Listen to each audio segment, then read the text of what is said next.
সাইডে দূরে থাক, দূরে থাক, কামড় দেবো। এটা হচ্ছে জাতি সাপ। এটা পাহাড়ি অঞ্চলের একটা ভয়ঙ্কর সাপ। এটা ঘরে ঢুকে বের হয়। এটা নতুনভাবে খোলস বদল করছে, যথেষ্ট লম্বা চূড়া। এটা এখন রাগান্বিত অবস্থা আছে, দেখছেন?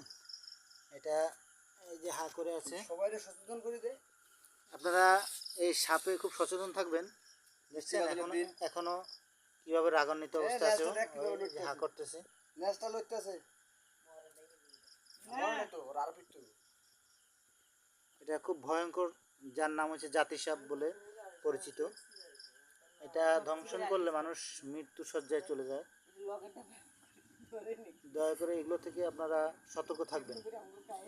বাড়িতে আবর্জনা রাখেন। স্যার এটা সে হ্যাঁ, এটা